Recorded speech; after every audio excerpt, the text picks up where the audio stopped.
You don't just need to focus on Amazon alone. You need to focus on your product. That's number 2. And then kanino mo kukunin yung product, which is Alibaba. Yan talaga yung source namin. What I do is that I innovate the product. I make sure that it's different from others, and that's how you sell it. Remember, you always study your competitors. That's number 1. Malaman mo kung ano bang hinahanap ng mga tao, the problem, because you want to solve it. So, doon ko kinuha yung opportunity ng pag-start ng product ko. Please don't believe in videos that are stating kung anong top seller na products. No, don't. Because? Because lahat kayo, yun ang ibibenta. How do you make money from Amazon? What's Amazon FBA? We have a practitioner here who's been selling stuff from Amazon and selling it to different parts of the world. Check this video out.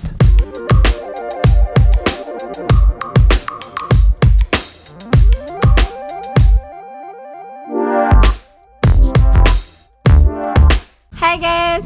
Please subscribe to Marvin Germa's channel. And please smash the bell.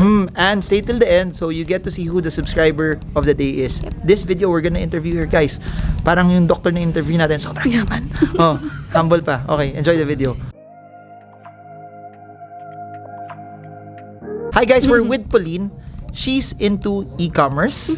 She's into where everything is headed now in terms of where people are buying and selling.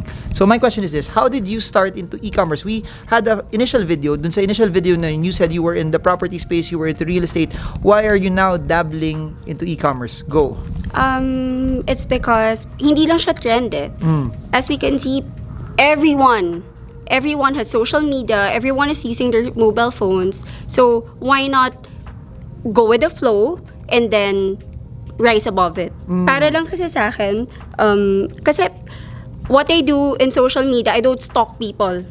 What I do is observe. I study what's happening. I want to be updated. And then from there, dun ko natutunan na, okay, there are a lot of people pala who are earning in e-commerce. Okay, pero how did you start this? Kasi we had a video, one of your classmates here in Stocksmarts, sobrang yaman niya sa Shopee tsaka sa Lazada. Grabe siya. Pero what made you go into Amazon naman? Okay, and what led you into this? Okay, I started naman kasi I really wanted to have a brand or a product. But for me kasi, I want to make an impact. I want to make a difference. Ako kasi, ang gusto ko, advocacy ko is parang eco-friendly. I want to reduce the plastic use. Yun yung gusto ko eh.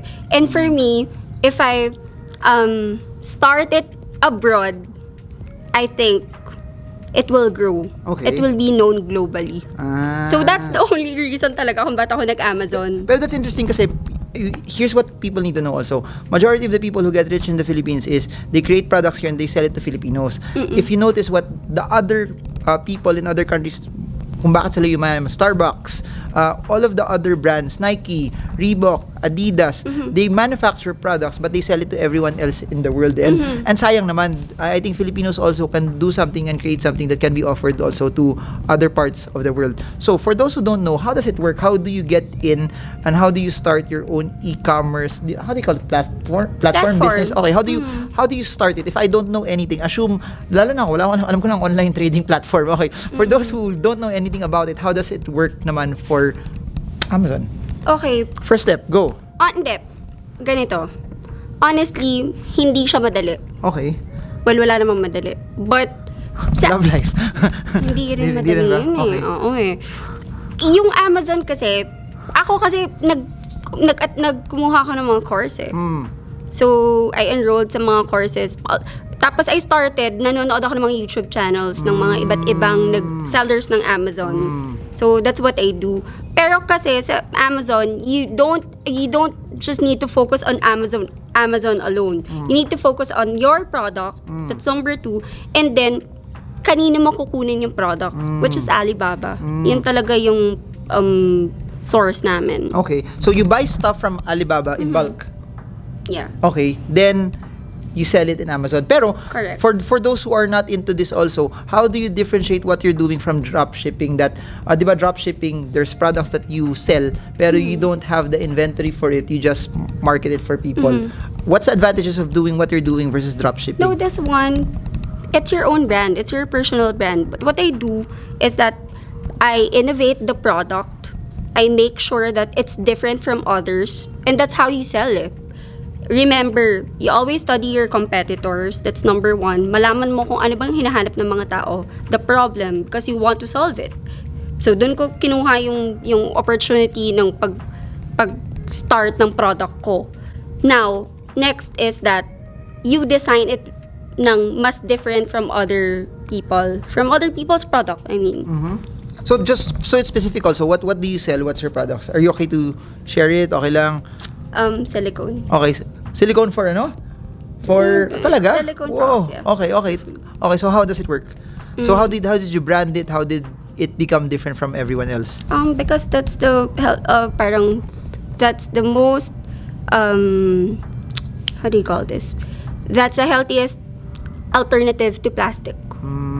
So doon ako nag-start. As I've said, eco-friendly. Okay, but that's what I wanted. since that's also considered a commodity, how did you make yourself different from everyone else? Of course, yung design niya.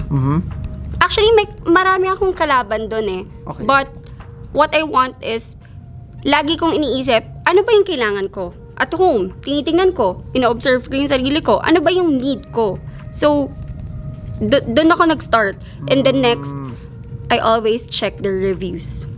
Why do I check their reviews? I check for the problem. So, doon ako nag-adjust. Okay, so that's what you're selling. Now, if I want to do it, sabi mo it's not straightforward. I have to watch, I have to learn I have to watch videos, I have to learn more about it. Pero step by step wise, what's the process of me having the ability to sell through Amazon FBA? FBA. Okay, go. It's fulfillment by Amazon. Fulfillment by Amazon. Okay.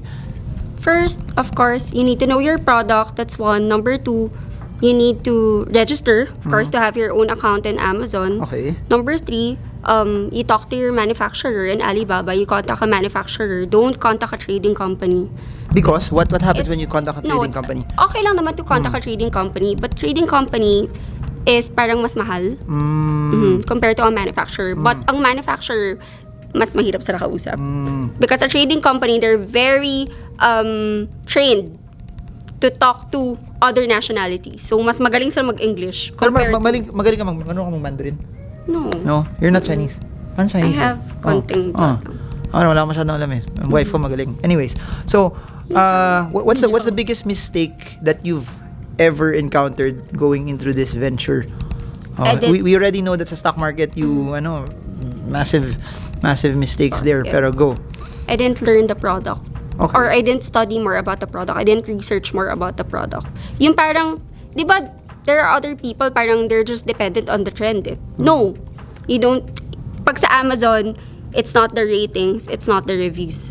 Sa Amazon that's not how you study a product in Amazon. You study a product in Amazon by kung anong content ng reviews. Bakit gusto ng tao to? Anong problema ng tao dito? That's how you learn. Okay. So now, that was your mistake. So I watch videos, I open an account. Tapos how does it go? Does it always have to be from China? You said Alibaba, you ordered from China. You can't source it from other countries? Or you're saying Alibaba kasi mura? Pero mura sa China? Mura. Okay. But what if you have a product that dito lang nagagawa? You can sell that also there? Yeah. Is that even better? Yeah, okay yun. Okay. Pwede yun. Pero, sabi ko nga, how can you differentiate yourself from others? Ano bang meron tayo na something unique? Okay, Or, for example, walang coconut doon. Gusto ko mag-export ng coconut drink na lalagay ko sa Tetra Pak. Parang ganun. Na can't be found in China. Pero I will kasi, export Pwede naman yun. Pwede naman yun. Pero of course, you have to, paano ba? Napapanis yun, right? Well, pero nasa Hindi. Madami na mga companies na ganun na they're exporting also. Well, yeah. Pwede naman yun. It really depends on how you want to differentiate yourself from others. Okay. Yun lang talaga.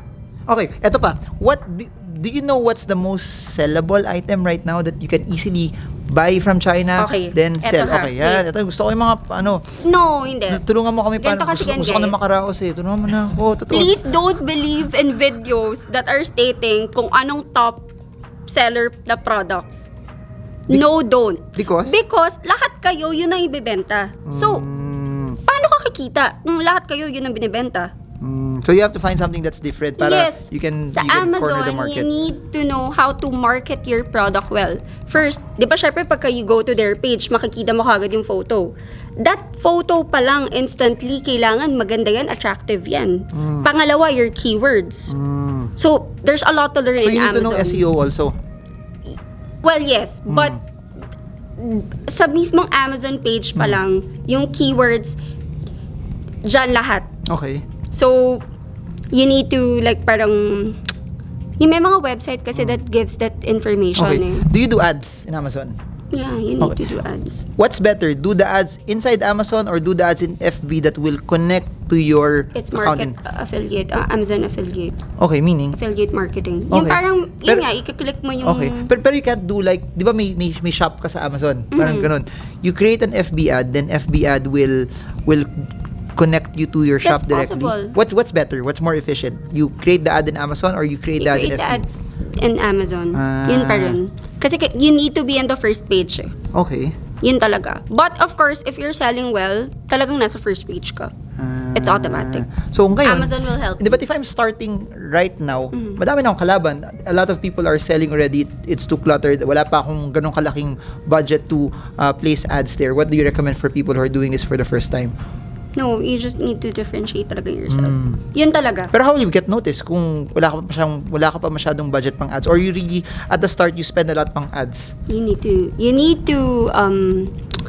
invest in ads talaga, and at the same time the websites that I was talking about, and you need to study more about Amazon. Okay. Honestly, Amazon FBA is a little expensive Because to start, okay, but the returns, better. Pero Yeah. yun, did you also study Amazon versus doing Shopee, Lazada na lang here? Why Amazon and not do Shopee, Lazada? Or because your goal was really to sell to the world, not to the Philippines? to the world. Galing, bihira tayo makakita ng ganito. Yung iba, ang daming shop sa I want to Shopee, be they're not. globally known. I want Talaga? to be globally known. Sige, what's your dream? What's your ambition? I want to save the planet. Talaga? Hindi, yun talaga. So that's why So all that's the things why, you're selling yeah, are are eco-friendly, okay. are reusable. Guys, how do you place your margins? What's a good margin na dapat I need to get this amount of margins para sulit sa 40% and above. Okay, 40% meaning But if your product is very unique, Mm. nako, more than that talaga. Okay, so 40% that means that I buy it for 100, I sell it for 140. 140. Okay, so laging ganun. If it's lower, what's gonna happen? If I sell it for 130, what's gonna happen to me? Hindi, it's not ideal because of all the Amazon fees. Okay. Sobrang laki. Okay. So parang more or less parang nasa 21% ang fees. Ha? So less that you get 19% na lang. Hindi, 21% plus your 40. So imagine, ganun ka laki ang parang nagiging markup niya. Okay. That's why buy Amazon stock, guys. But not now. Not now. Amazon made its run already from 600 all the way to 2,000. Wala, tapos na. Tsaka guys, that was wait lang, such an amazing run. Super. Please, okay.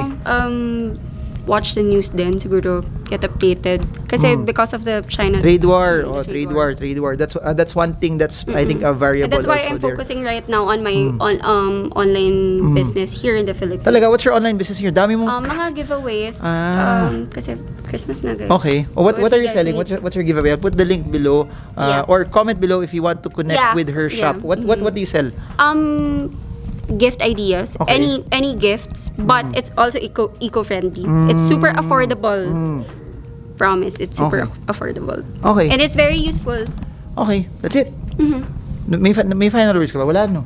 Wala. Wala na? Okay, so that's it Be for now. hot. No, be hot. Humble, open, Open, teachable. teachable. But ayun, this is something that's not connected to the stock market, but we're doing this video so you get opportunities and other ideas on how you can make your money, because I may talk a lot about the stock market, but it's all about multiple streams of income. It's all about creating different assets that will work hard for you, so that if you choose to stop, financial freedom is never about money. Financial freedom is all about living life at your own terms, that if you choose to stop, you can stop anytime, because you're not just limited by having active income. You're not limiting your source to just one, and you have other sources of income for you. So that's it for now. That's why kaya ako nag-subscribe sa kanya, because he's very helpful. No, but he has a good heart. hindi naman, that's why we make videos like this, because this is free. And number two, for me, I believe social media is a space. If you don't put content out there, someone else that's negative or divisive will just take that space. So sayang. That's why I try to make at least one video a day, as much as I can. So yun, I hope you learned a lot from her as well, and I hope this video helps you trade well, trade strong, trade smart. See you all again soon. Bye bye.